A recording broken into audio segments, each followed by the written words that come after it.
Изборниот законник е целосно усогласен со препораките на ОПСЕ и ОДИХР, но премиерот Христијан Мицкоски повторно ја повика опозицијата на разговор и наоѓање решение за гласањето во диаспората да биде подостапно, попрактично и поевтино.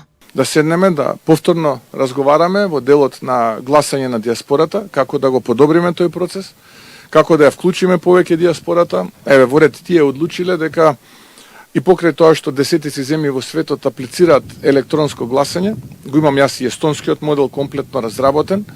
Еве, нека не биде така, од 2029 година, од претседателските избори па натаму, тие се исплашени, бидејќи велат и тогаш ќе бидеме опозиција, па мисла дека некој повторно ќе им ги украде изборите. Фројд понекогаш проработува.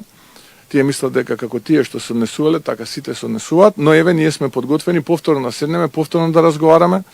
Гласањето на диаспората да најдеме модалитет да биде во обем многу поголемо, со што би заштедиле пари, еве нека биде со писма, преку пошта, било како да најдеме форма како да го интензивираме гласањето на диаспората и да го направиме достапно за диаспората. За европратеникот Михалис Рокас, изборниот законник е добар и очекува договор помеѓу власти и опозицијата да се постигне. Законот сам по себе е добар закон.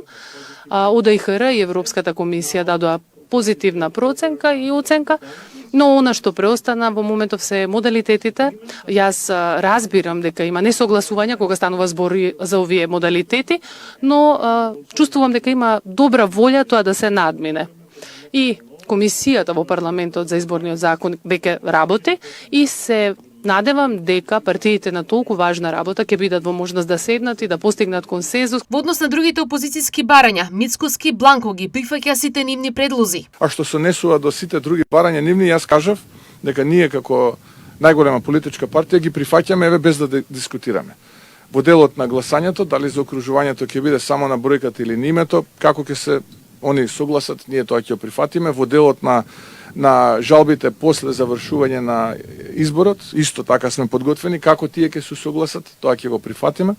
Така што јас би сакал да бидеме 10 од 10, имаме време, дока 15 јули отприлика, некоја недела имаме плюс, да седнеме, еве, подготвени сме да уште еднашка се обидеме да најдеме начин како да го надминеме ова кое што денеска го прави преку своето неодговорно однесување опозиција. Опозицијскиот лидер на СДСМ Венко Филипче останува на ставот дека нема да отворат врата за изборен грабеж. Ние нашите позиции во однос на изборниот закон јасно ги кажавме и ги образложивме. Од што стравуваме, зошто сметаме дека тоа не е добро да биде така формулирано во законот.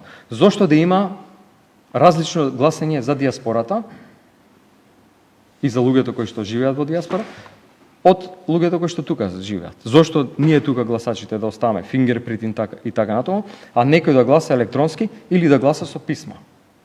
Зошто да не е еднакво безбеден процесот на гласање за тие што се во земјата и за тие што не се во земјата? Ние за тоа се бориме.